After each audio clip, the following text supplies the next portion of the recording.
Bonsoir. Pour commencer, j'aimerais remercier Émilie et Jean-Philippe pour l'accueil et l'enthousiasme.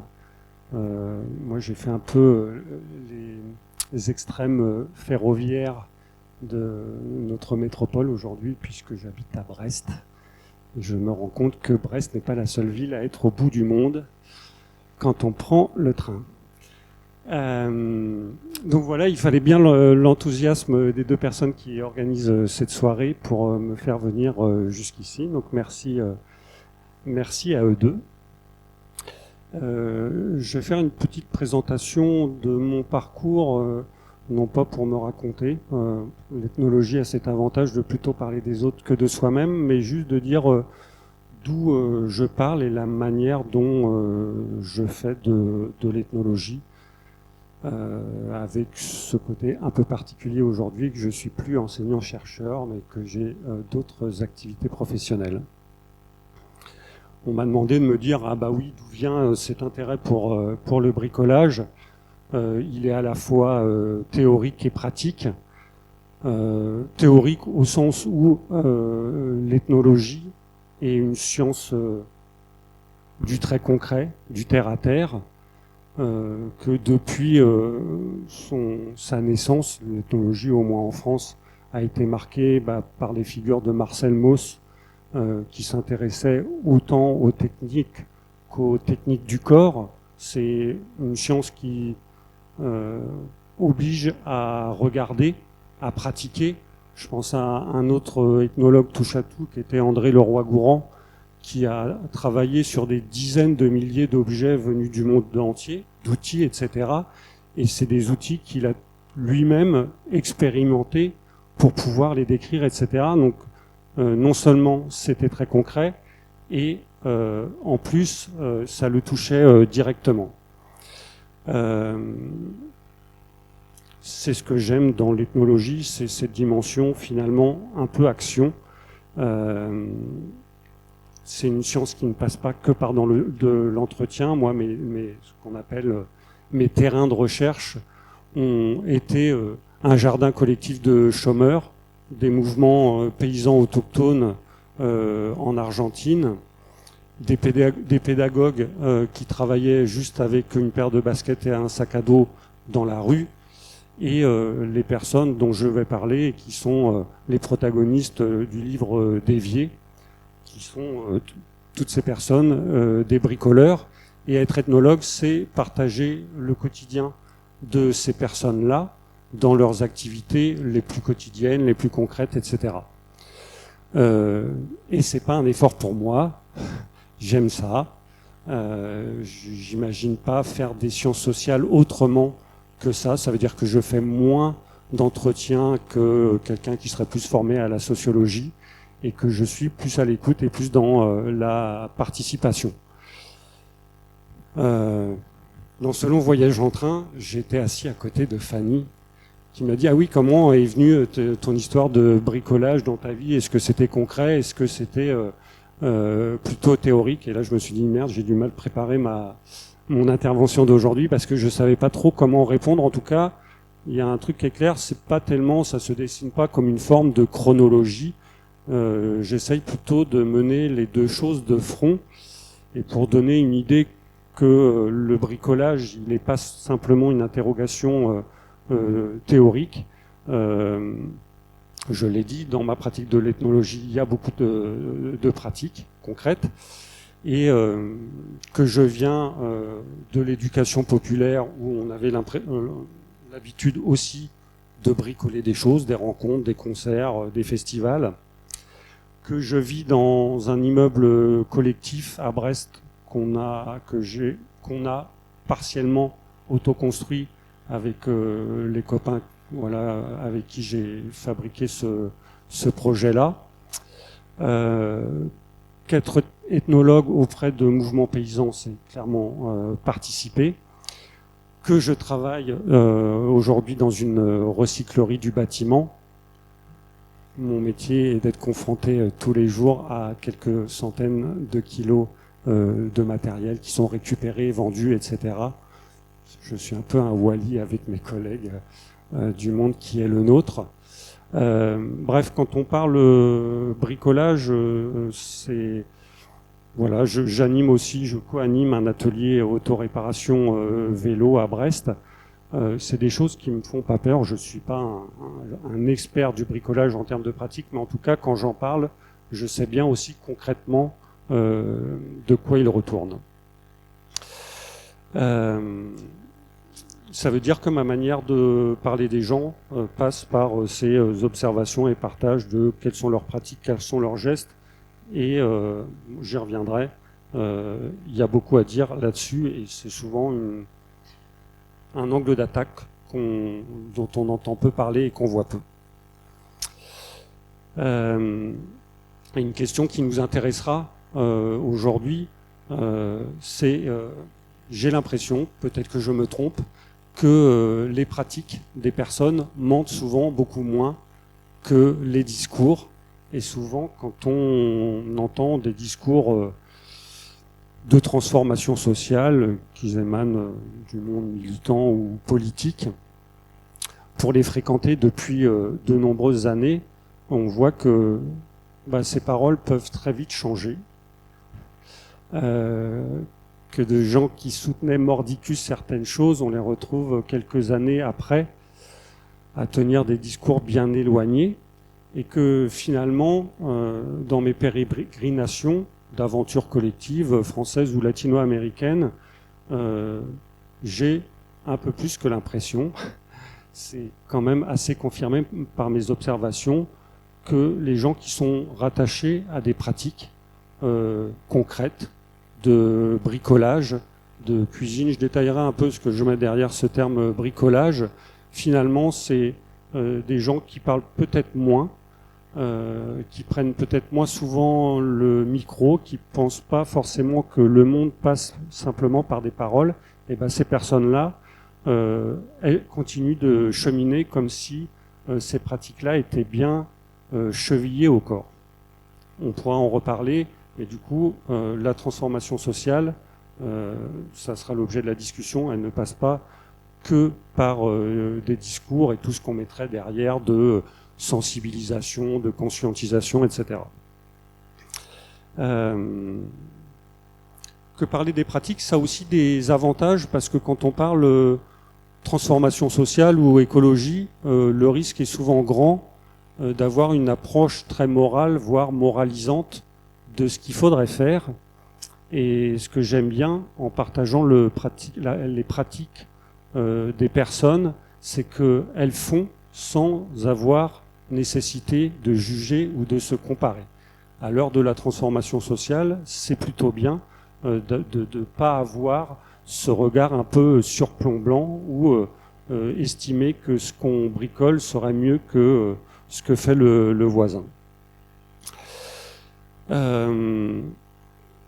Juste pour clore, tous mes travaux de terrain et ce que j'ai pu publier sont exclusivement des initiatives qui cherchaient, qui ne se satisfont pas du monde tel qu'il est et qui essayaient d'en faire bouger les lignes.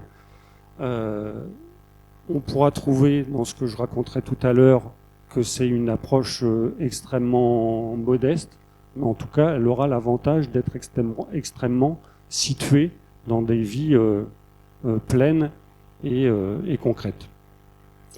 On a beaucoup utilisé le terme bricolage. Moi, je l'utilise comme un terme générique, mais finalement, qui par les protagonistes eux-mêmes des aventures dont on va parler, est peu utilisé, parce que derrière le mot bricolage, les gens vont parler de leur propre pratique.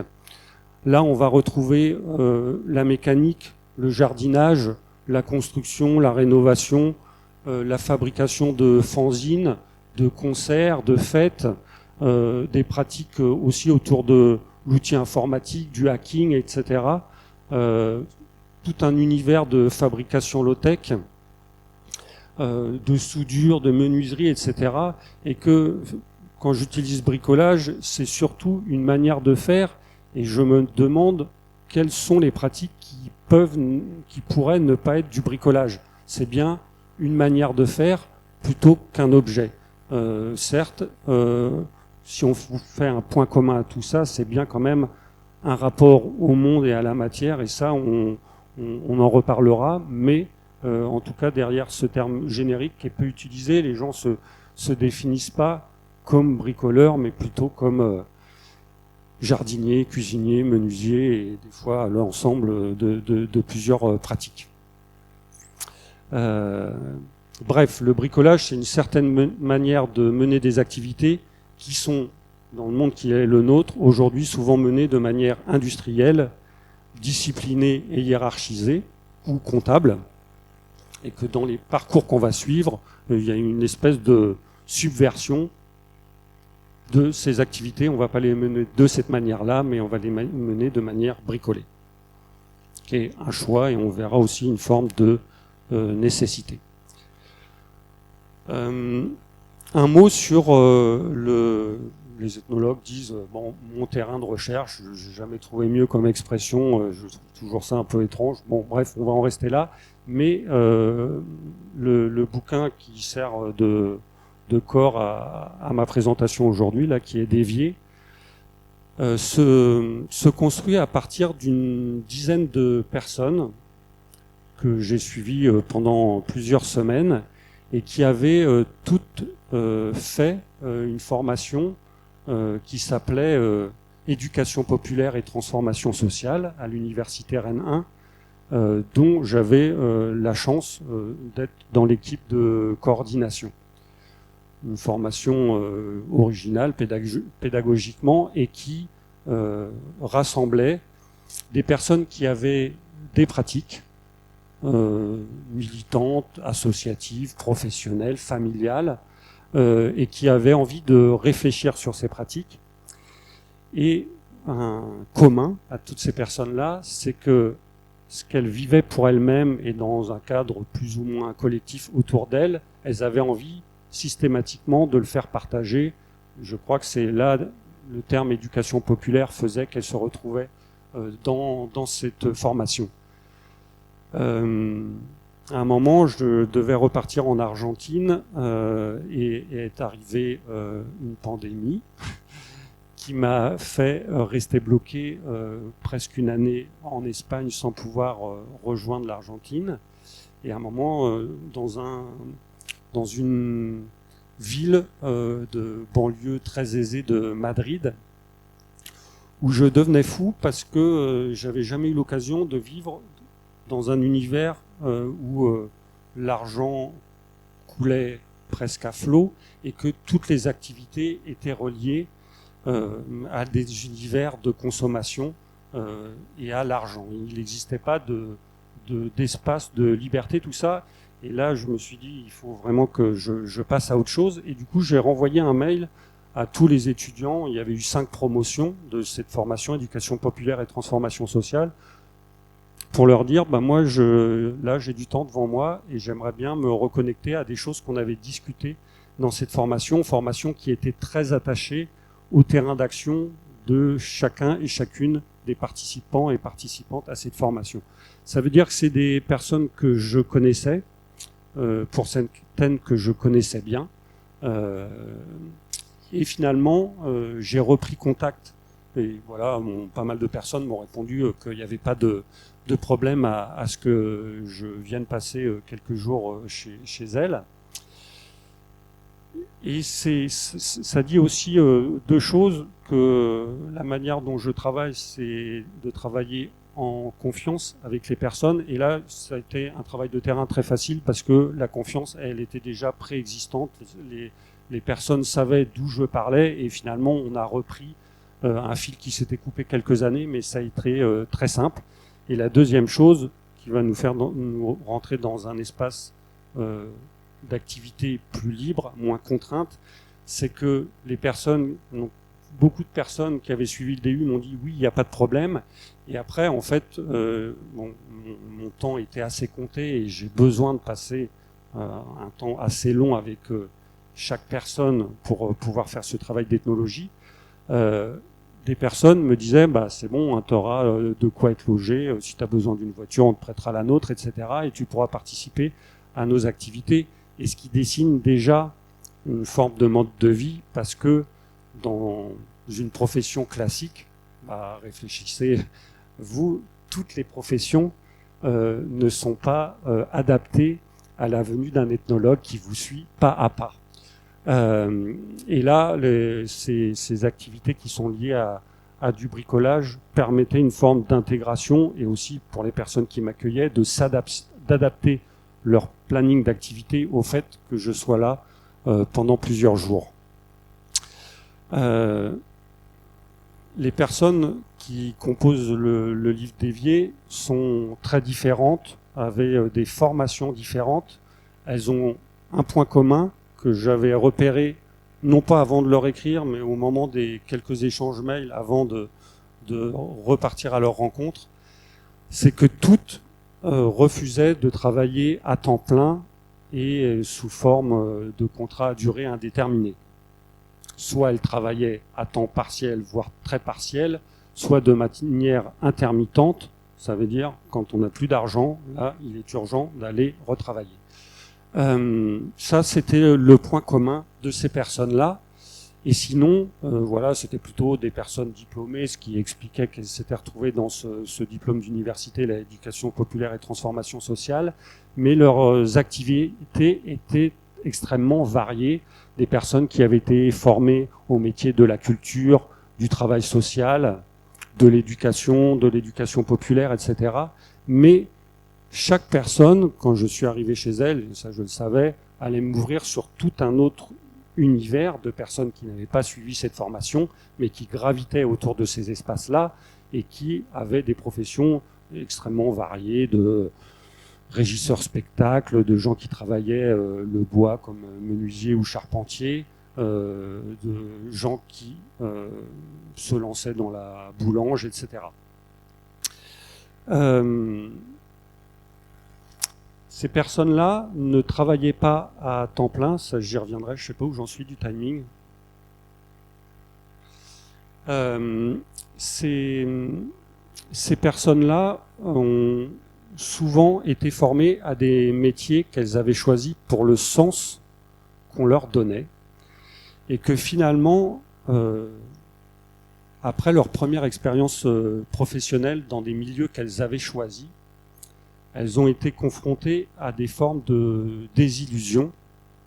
Soit les conditions d'exercice du métier faisaient perdre le sens qu'elles espéraient y trouver. Dans les métiers de la culture, c'était plutôt que de travailler avec des gens, c'était se retrouver à chercher des subventions et à remplir des tableaux Excel. C'était pour des métiers plus manuels.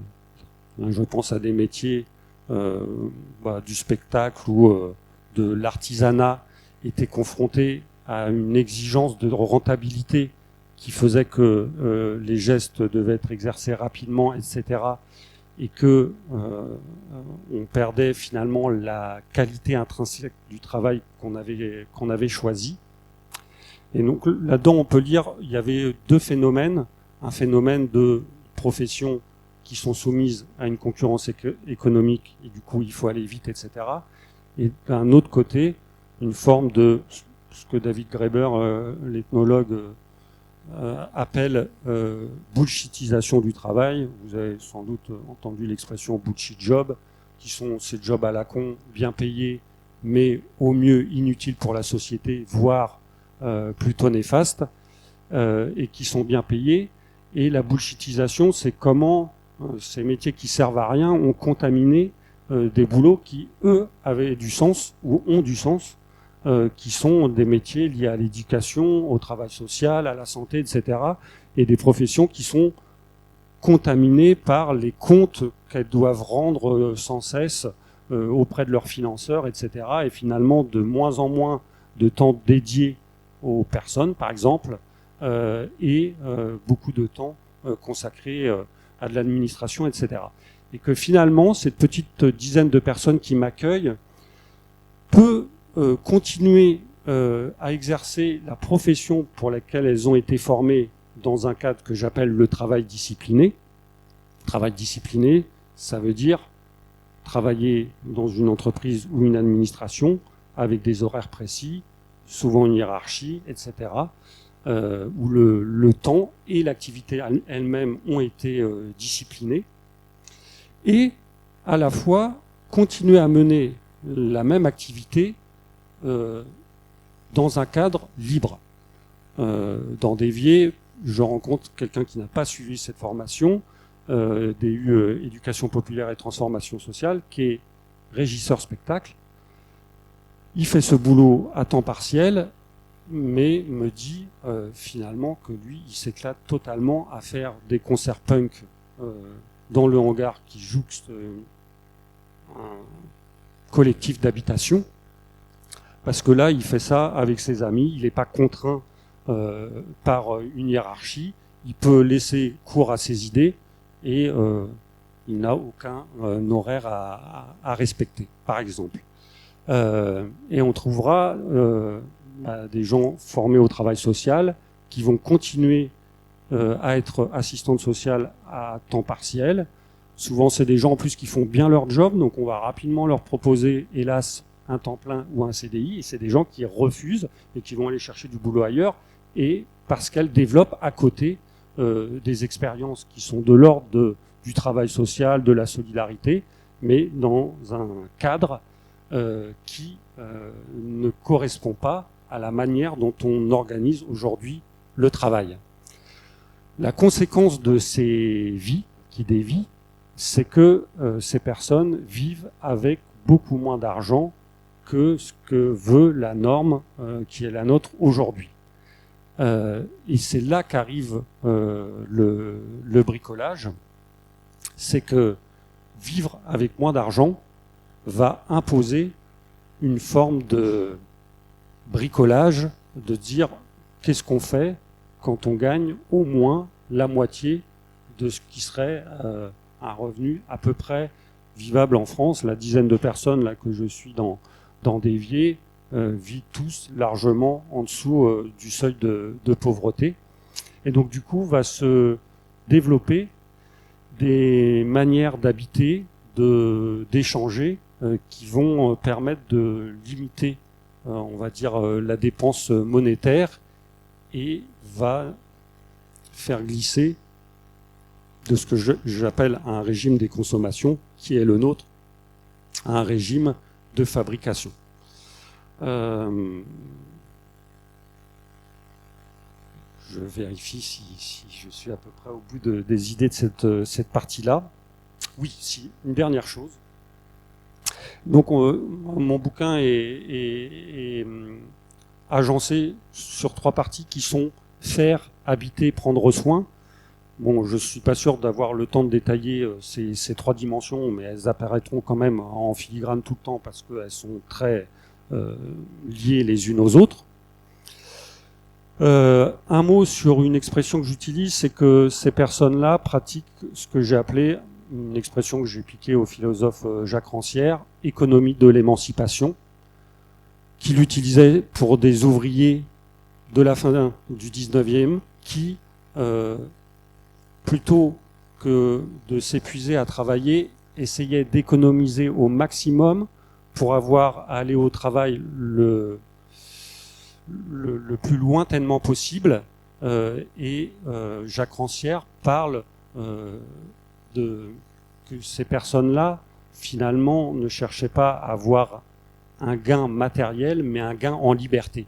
Et cette économie d'émancipation, ces personnes dont je vais parler, présentes, actuelles, sont bien dans cette logique d'économie d'émancipation, c'est que on cherche à déployer une forme de liberté dans un monde très contraint qu'est le nôtre. Et pour finir sur ces histoires de transformation sociale, et qui permettront après de mieux discuter avec vous, mon travail d'ethnologue, alors moi je suis investi dans pas mal d'expériences autorégérées qui cherchent aussi à faire bouger le monde dans lequel on est. Mais quand je fais mon travail d'ethnologue, j'essaye de pas tout mélanger, et je prends déjà un grand soin à décrire ce qui est et de pas en faire des généralités. Et les personnes dont je vais parler sont à la fois extraordinaires et à la fois très ordinaires, parce que finalement des profils comme ça, on en rencontre partout autour de soi, Et pourtant, elle développe des choses qui sont extraordinaires. Mais dans les débats, soyons prudents à ne pas attendre trop d'expériences qu'on visualiserait comme alternatives, alors que les personnes elles-mêmes voient leur expérience comme des choses modestes.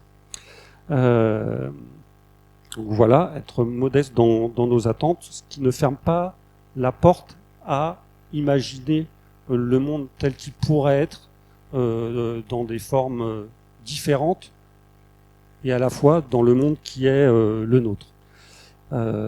Voilà. Et en tout cas, le point commun à ce bricolage, c'est en tout cas une espèce de résistance ordinaire à l'ordre qui est le nôtre, qui est un ordre comptable et rationnel dont Fanny a un peu parlé au départ.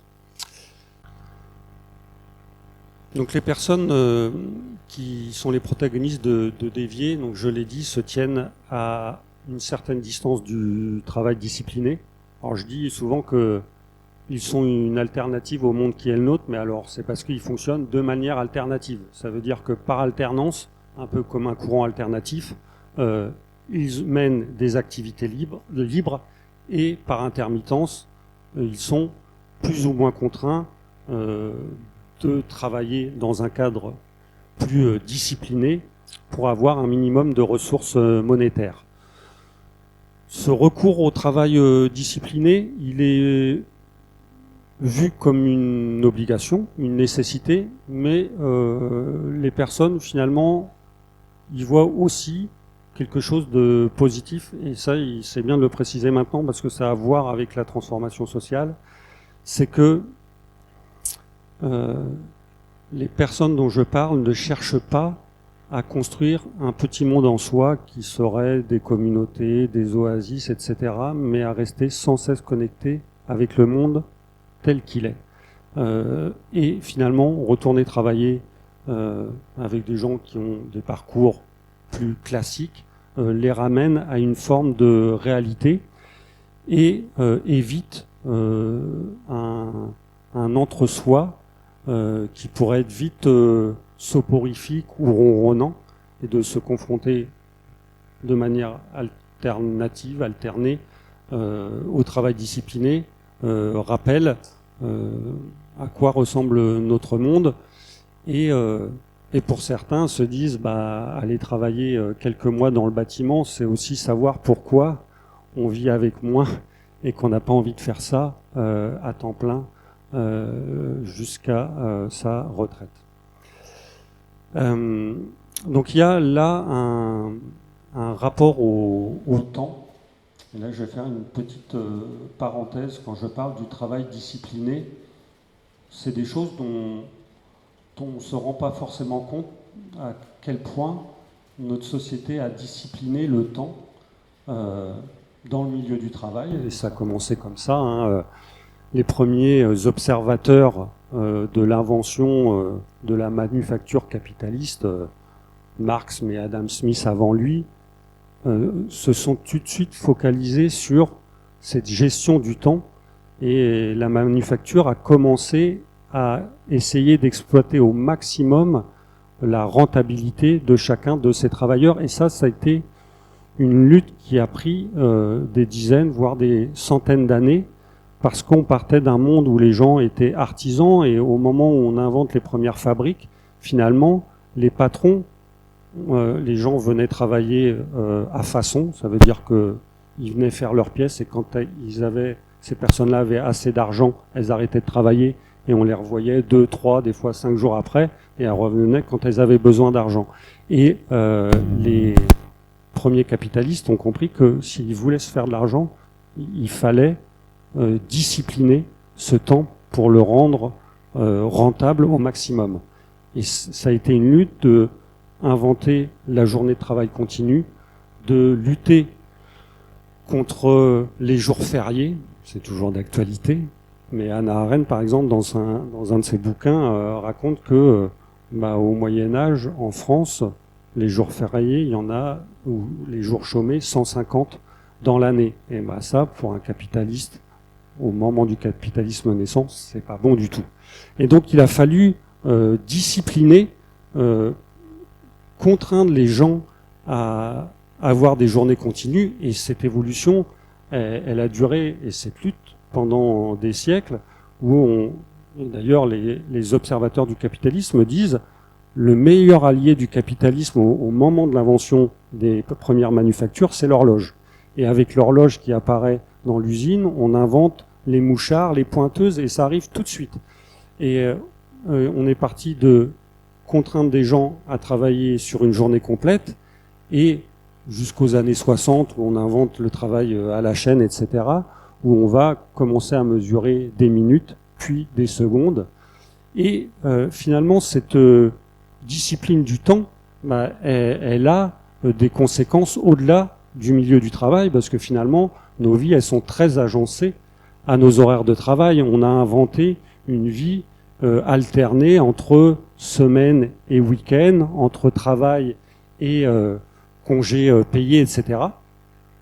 Et que ça, on s'en rend pas compte, si ce n'est que côtoyer des gens qui s'autorisent des espaces de liberté, on comprend que la vie peut vite s'agencer très différemment. Et pour mettre du concret derrière cette description, c'est que les personnes dont je parle, regardées de loin, par exemple de leurs voisins, pourraient dire c'est des gens qui sont plutôt paresseux, pour ne pas dire feignants, et partager leur quotidien, c'est plutôt des gens hyperactifs qui ne s'arrêtent jamais. Et finalement, on voit pas trop la différence entre semaine et week-end, parce que les activités s'étendent en fonction des nécessités, mais le temps n'est pas mesuré du tout de la même manière, parce que systématiquement, ça c'est un point commun qu'on rencontre dans ces espaces où les vies sont bricolées avec moins d'argent, et dans le cadre d'activités qui sont plus librement menées, c'est que les gens sont capables de se laisser, de se rendre disponibles aux visites, aux amis, etc., et d'arrêter une tâche qui durera plus longtemps le soir, mais en tout cas, on n'est pas obsédé par l'horloge. Le recours à ces activités libres, qui peuvent ramener un petit peu d'argent, mais parfois pas, ça peut être des activités totalement bénévoles, ont un rapport aussi à la manière dont on veut faire les choses et dont on veut les faire bien. Et là, il y a un rapport entre le travail discipliné, où finalement on a l'impression que le métier qu'on souhaite exercer, et parfois pour lequel on a été formé, dans les conditions actuelles de notre société du travail, finalement c'est pas possible. Et donc du coup, on est obligé, si on veut continuer à les mener comme on l'entend, à les mener différemment. Donc c'est dans le cadre de collectifs, voilà, on peut parfois faire des chantiers qui ramèneront un peu d'argent, mais en tout cas beaucoup moins, parce qu'on n'est pas obsédé par cette rentabilité. Donc là, il y a une espèce déjà dans la thématique qui est la nôtre, de dire est-ce que le bricolage permet de subvertir l'ordre capitaliste?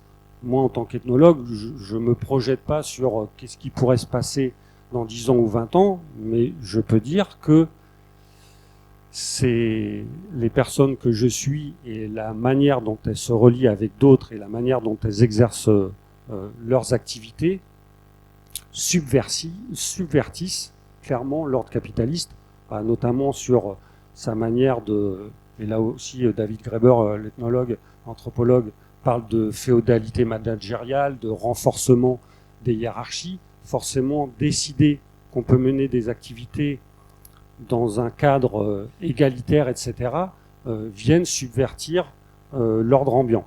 Et ça, c'est très quotidien. Je donne juste un exemple de ce bricolage.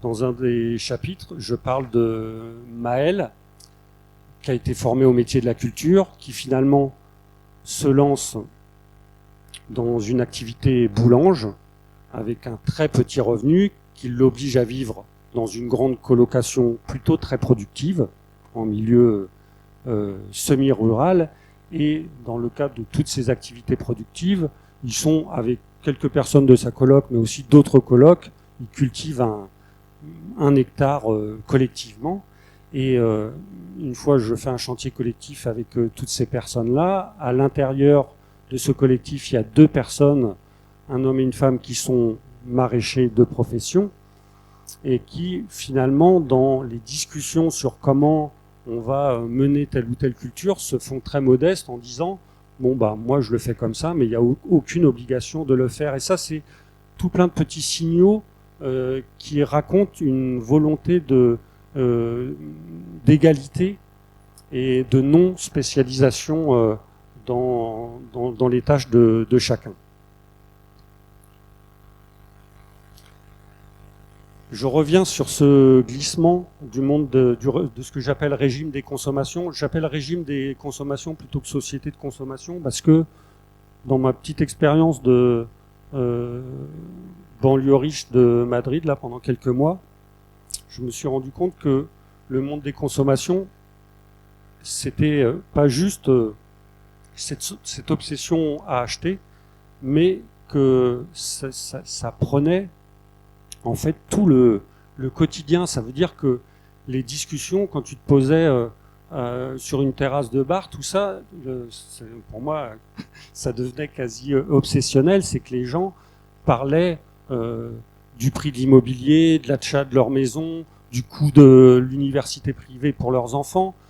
Quand ils parlaient de leur activité rando ou vélo, ils parlaient de leur vélo carbone plutôt que de la balade qu'ils avaient fait. Et là, je me suis dit, waouh, en fait, comment toute une vie peut s'agencer à un pouvoir d'achat. Et je passe en une semaine de cet extrême du régime des consommations à ce que je découvre au fur et à mesure, un régime de fabrication où les gens ne parlent plus du tout de acheter quoi que ce soit, mais sont obsédés par le fait de faire.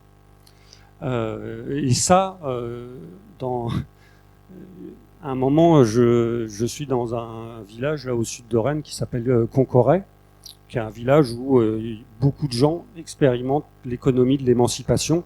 Et quand tu vas chercher des enfants à l'école du village, c'est très drôle parce que tous les gens pratiquement arrivent en habit de chantier. Tu sais à peu près ce qu'ils ont fabriqué de leur journée, s'ils ont fait du plâtre ou s'ils ont été ramoner une cheminée.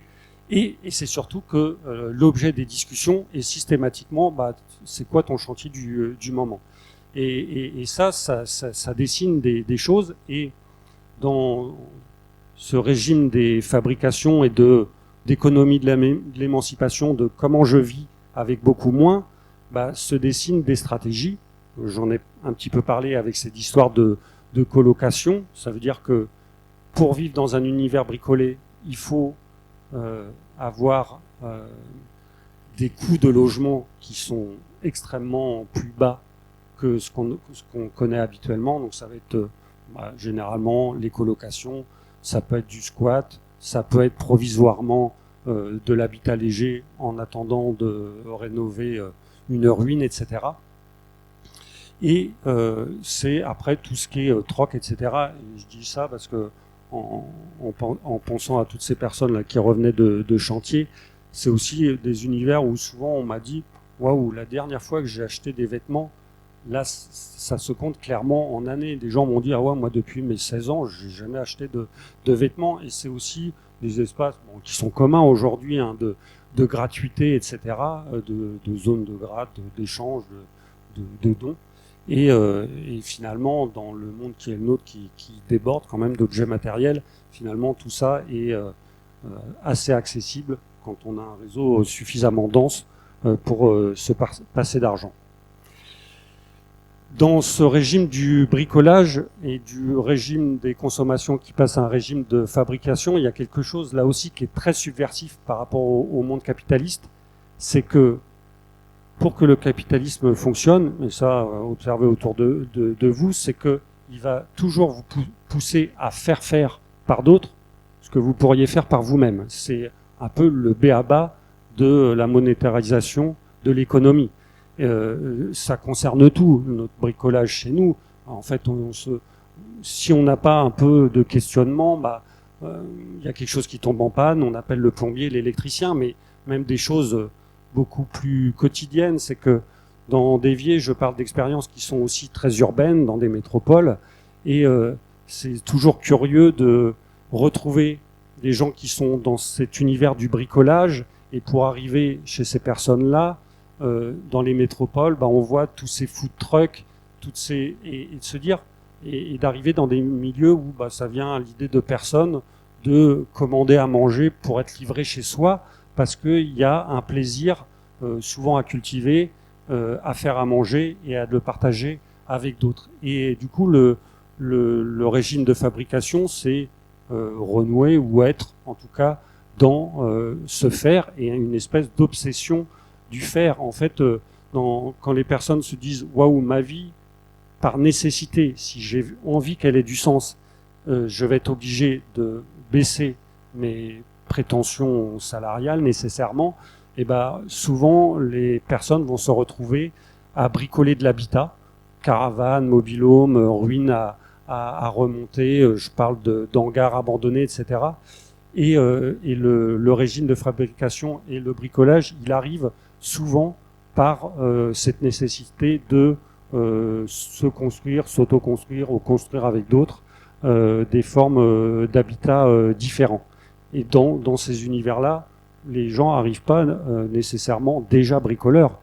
C'est aussi des personnes qui vont expérimenter des choses dont ils ne soupçonnaient pas qu'elles étaient capables. Et souvent, il y a un goût qui se révèle dans ces modes de bricolage qui fait que les personnes ne s'arrêtent pas. J'ai croisé des gens souvent jeunes qui étaient des touche-à-tout, qui avaient commencé par un type de bricolage et puis qui, une fois sur leur lancée, se mettaient autant au maraîchage qu'à la soudure et qu'à la mécanique automobile, etc.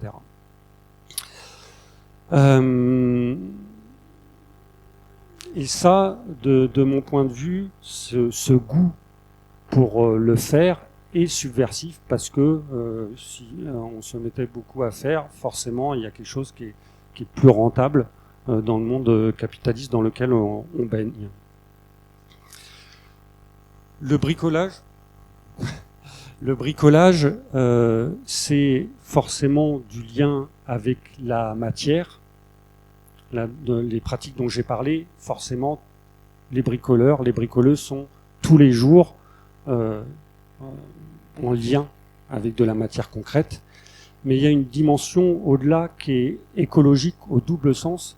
C'est que quand on bricole, Fanny l'a dit, la définition un peu quasi mythique de Claude Lévi-Strauss sur le bricolage, de faire avec les moyens du bord, c'est un truc qu'on retrouve dans le quotidien où les personnes qui bricolent récupèrent des choses et disent ça pourra toujours servir. C'est pour ça qu'il y a des hangars qui sont pleins de matériaux qui peut-être un jour serviront, mais en tout cas qui révèlent une logique on va se servir de ce qu'il y a autour. Et ça, le bricolage est une pratique pour moi, mais profondément écologique parce qu'elle oblige à être extrêmement attentif sur tout ce qui nous environne.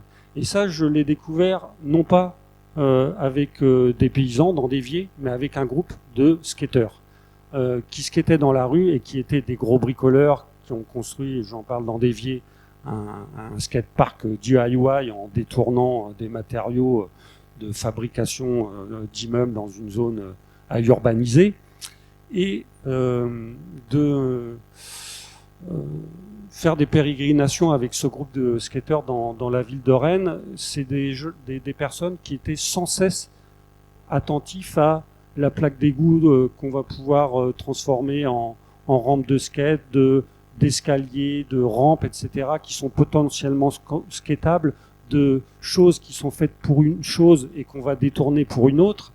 Et là, il y avait une forme d'écologie au sens de être ultra sensible à son environnement, ce qui leur permettait, par exemple, d'avoir trouvé une friche industrielle où ils avaient abandonné, évidemment, où ils ont pu construire ce skatepark et toute une infrastructure un peu discrète où se passait beaucoup de choses. Première forme d'écologie, cette attention à ce qui nous environne, objets, etc. Et une deuxième chose qu'un monde bricolé nécessite, c'est une écologie des relations. Ça veut dire que se mettre à bricoler, ok, aujourd'hui, les tutos YouTube sont d'une extrême efficacité quand on se met à bricoler, et j'en ai fait l'expérience dans mes pratiques de fabrication, mais bien plus fort que ça dans ces milieux où se densifient les relations sociales. Elles se densifient parce que bricoler, c'est aussi aller chercher les personnes qui ont des compétences techniques dans son environnement, qui vont pouvoir nous aider, nous orienter. Là, j'aurais des exemples variés de menuiserie ou de techniques de construction ultra spécifiques où on va trouver quelqu'un qui sait faire, mais d'autres personnes dont je parle qui récupèrent des vergers abandonnés pour fabriquer du cidre et qui vont se mettre à collecter en urgence des recettes de cidre qui ne se font plus avec des personnes âgées qui seront bientôt plus là pour témoigner de leurs recettes. Et il y a à la fois une attention à des vergers abandonnés dont on va essayer de rechercher les propriétaires pour dire en échange de l'entretien de vos vergers, nous on ne veut pas les acheter, on veut juste les cultiver. Il y a tout un travail d'enquête et de relations sociales et en plus de recherche de compétences et accessoirement aussi de matériel lié à la production de toutes ces choses qui sont produites dans l'univers bricolé. Je fais ma petite conclusion sur le bricolage. Souvent, quand je discute de dévier, il peut avoir une espèce de remarque de dire il y aurait comme un rapport un peu nostalgie à un monde bricolé qu'on pourrait retrouver dans le monde paysan, etc., que je connais bien pour l'avoir fréquenté aussi dans d'autres pays. C'est vrai, mais moi, ce qui m'intéresse dans ce que je raconte, je parle souvent d'un bricolage ou d'un artisanat du XXIe siècle, c'est comment, à partir des matériaux qui sont les nôtres, qui sont l'héritage de notre monde industriel, les personnes dont je parle fabriquent un univers bricolé qui ne pouvait pas exister 50 ans en arrière, même si on comprend qu'il y a plein de logiques de bricolage qu'on retrouvera dans d'autres sociétés du fer. Mais pour dire un peu la modernité des choses, c'est que dans les univers que j'ai traversés, c'est comment, par exemple, des mobil-homes ou des caravanes qui sont purement des objets d'une production de masse capitaliste industrielle vont être retransformés au goût de ces personnes qui bricolent pour être transformés finalement en une espèce d'habitat vernaculaire lié à un lieu, lié à des subjectivités. Voilà. Et ça redonne une dimension, de multiples dimensions au monde que le régime capitaliste ne peut pas donner parce que la production de masse, par définition, enlève toute subjectivité aux objets qui sont produits. Voilà, j'ai respecté à peu près le temps, je crois. Merci à vous.